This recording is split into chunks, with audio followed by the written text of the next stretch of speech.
Hi, I'm Victor Frankenstein, and I'm from Geneva, which is a super important place, and my family is really, really special. My dad, Alphonse, he's the best. He's so honest, and he helped our whole country when he was younger, doing all sorts of important stuff. And guess what? He got married a little later than most people, but there's a really cool story behind it that I just have to tell you. Okay, so my dad, Victor, told me this amazing story about his father's super good friend, Mr. Beaufort. He was a really important merchant, but then he lost everything. He was so proud, he paid back all his debts and then just disappeared with his daughter to Lucerne, so no one would know how poor he was. But my grandpa, Alphonse, was so sad and worried about his friend, he decided he had to find him and help him. Can you believe it? After 10 whole months, Alphonse finally found Mr. Beaufort's little house in Lucerne. But oh, Mr. Beaufort was so sad and hardly had any money left. And then he got super sick because he was so miserable. His wonderful daughter, Caroline, took such good care of him, but their money was almost all gone. Isn't that just terrible? Wow!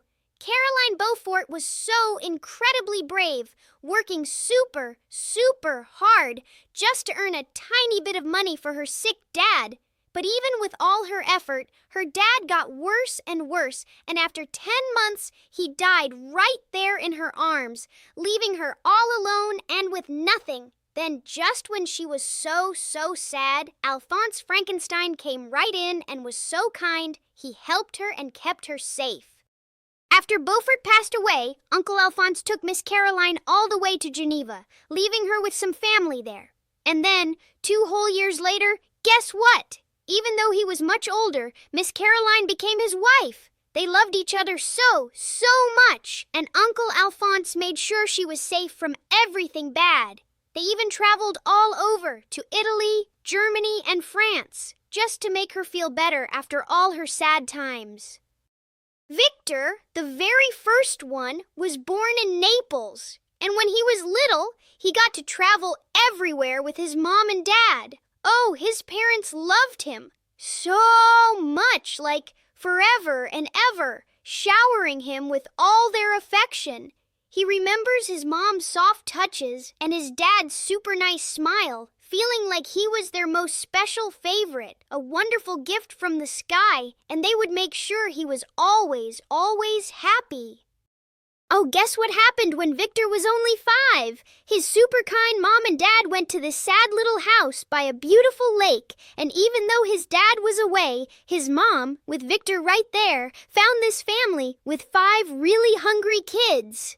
And then there was this girl, Elizabeth, with hair like sunshine, and she was just so beautiful, like an angel. She looked totally different from all the other kids, and Victor's mom just loved her right away. Wow! So the peasant woman saw how much Caroline admired Elizabeth and told them her whole story. Elizabeth was actually the daughter of a super important nobleman from Milan and a German mother, but she was all alone right from when she was born. Her brave dad was gone, maybe dead or in jail, and all their things were taken, so Elizabeth had nothing. But even though her foster parents are poor now, she's grown up so incredibly beautiful with them. Oh, you won't believe it! When Papa came back from Milan, he found Victor playing with the most beautiful girl at our villa. She was just radiant, like sunshine. And Mama, with Papa saying it was okay, convinced her foster parents that it wouldn't be fair for such a special girl to stay in poverty. So, Elizabeth Lavenza came to live with us, and she became Victor's more-than sister and his very best friend.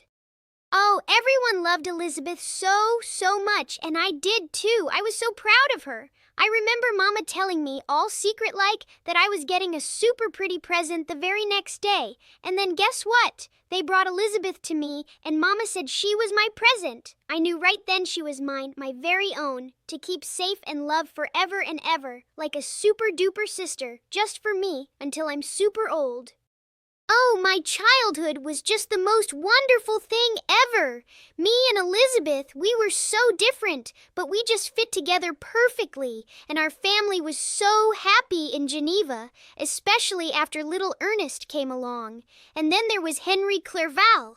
He was amazing, always dreaming of knights and dragons, while I was busy trying to understand all the secrets of the world. Victor, wow, he just kept digging deeper into his books, wanting to find all the secrets of the sky and the earth. It was so different from Clerval, who just wanted to be super good and brave. But Elizabeth, she was so gentle, she made Victor calm down a bit and made Clerval even kinder. Victor even thought about how lucky he was when he was little. But he knew that even those happy times were the tiny, tiny steps that led to all the bad things that happened later. Oh, guess what happened when I was 13 on a family trip? I found this incredible old book by Cornelius Agrippa, and it just sparked something amazing inside me for ancient natural philosophy. I was so excited to show Dad Alphonse Frankenstein, but he just called it sad trash, without explaining anything about modern science. But honestly, that just made me even more fascinated by all those old, exploded ideas. My dad didn't get it, but I didn't care. I found these amazing old books by Agrippa and Paracelsus and Albertus Magnus, like secret treasures that only I knew about. I was going to find the philosopher's stone and the elixir of life, so I could make everyone healthy and even bring people back to life. But even though I studied so hard, I guess my ideas were just a bit silly, and everything got all mixed up and confusing. Can you believe it? When Victor was only 15, he saw this incredible thunderstorm, and a lightning bolt just zapped an oak tree, totally destroying it. Then, a super smart man explained all about electricity and galvanism. It was so new and astonishing, it made all Victor's old studies seem completely silly. So Victor decided to drop all that despicable stuff and focus on math instead because it felt so much more real. Victor thought it was amazing how his brain just suddenly changed what it wanted to learn. It was like a magic trick, or maybe a secret helper trying to stop something super bad from happening to him. For a little bit, he felt all calm and happy because he stopped those yucky studies. But guess what? It didn't work. Destiny was just too strong, and it already decided he was going to be totally destroyed.